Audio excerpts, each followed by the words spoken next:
A textbook tale of altruism versus greed. Wow, that fiery quote right there, that's the literal opening line from Elon Musk's massive federal lawsuit against OpenAI and Sam Altman. It perfectly sets the stage for the high-stakes, almost Shakespearean drama we're unpacking today. So, altruism versus greed, and the battle for the very soul of OpenAI. We're going to trace this deep, deep conflict between the company's idealistic open-source roots and its current reality as a trillion-dollar juggernaut that's, surprisingly, still trying to serve the social sector. Here's our roadmap. We'll kick things off with the founding ideal in 2015, break down Musk's ongoing legal war, look at OpenAI's pivot to profit, their 2025 shift to a benefit corp, and finally, how they're serving the social sector today. All right, Section 1, the founding ideal, a counterweight to Google. To really get this, we got to rewind the clock back to 2015. Speciest. Yep, you heard that right. According to court testimony, that highly specific insult was thrown at Elon Musk by Google co-founder Larry Page during a really heated debate over AI safety. Page supposedly thought Musk was being way too pro-humanity and brushing off the inevitable rise of AI. Well, that intense personal clash over the existential risks of AI, that's exactly what pushed Musk to team up with Sam Altman. They wanted to build a safe, viable alternative to Google's DeepMind. And here's what that counterweight was supposed to look like: the 2015 OpenAI mission. It was structured strictly as a registered nonprofit. The entire focus was on humanitarian safety and open source development. No shareholder value, period. In fact, their own founding documents literally said they were unconstrained by financial return. And this is key, guys. Musk claims it was exactly these altruistic promises that lured him in to back the whole project. Which brings us to Section 2, Musk's legal war, a Shakespearean betrayal. Let's fast forward to the April 2026 trial where the stakes are just astronomical. Okay, so you need to understand the two wildly different realities clashing in federal court right now. On one side, Musk is demanding up to $134 billion in damages. He's alleging fraud, civil RICO violations, and calling the whole nonprofit setup a long con and a massive bait and switch just to get free startup capital. But on the flip side, OpenAI's defense team argues this was just a necessary structural pivot to survive the insanely competitive AI arms race.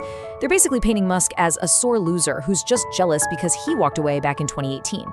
$44 million. That's the exact amount of seed capital Musk poured into OpenAI during its first 5 crucial years. I mean, he didn't just lend his name to this thing. He paid the run in San Francisco. He recruited top-tier talent like Elias Sutskever away from Google. Musk's core argument here is that this money was a charitable donation to protect humanity, not free venture capital to jumpstart Sam Altman's tech empire. In fact, during his April 2026 testimony, Musk put it like this: the tail didn't wag the dog. He actually clarified he wasn't totally against setting up a small, parallel for-profit subsidiary, something to help fund the nonprofit's research. What he fiercely objects to is the complete corporate takeover that happened later, where that for-profit tail just turned around and swallowed the nonprofit dog whole. So how did we get there? Let's look at the defense's side of things in Section 3, the pivot to profit, the need for compute. If you trace their corporate evolution, you see a total DNA shift over a decade. In 2015, they start as a registered nonprofit, but by 2019, they realize that training artificial general intelligence takes an absolutely staggering amount of computing power and cash. So they create a capped profit entity. Then, skipping ahead to late 2025, they do a complete public benefit corporation restructuring. The defense says, hey, this wasn't some grand con, it was just a pragmatic survival tactic to afford the billions of dollars required for compute. And that brings us right to Section 4, becoming a benefit corp. Let's look at that October 2025 restructuring, because it really changed the game.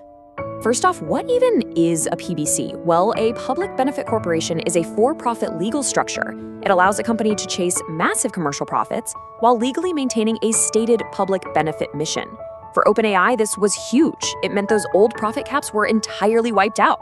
They could suddenly raise unlimited funds from investors to build their AI infrastructure, all while technically keeping that original nonprofit mission alive on paper. As you can see, this restructuring completely flipped the power dynamics. Under the new ownership breakdown, Microsoft holds a massive 27% stake. Other investors and employees hold 47%. But, and this is a big but, to compensate for giving up control, the original OpenAI nonprofit foundation was granted a 26% equity stake in this new for-profit machine. And what exactly is that 26% stake worth today? Try $130 billion. It's a truly staggering number. And honestly, it complicates the narrative a bit, doesn't it? The nonprofit wasn't just left in the dust to die, it was handed equity roughly the size of a small country's GDP to fund its charitable goals. Which leads us perfectly into our final segment, Section 5, Serving the Social Sector, OpenAI for Nonprofits. So how does a newly minted, ultra-rich tech titan actually interact with the charity world right now? Well, they do it directly through their products.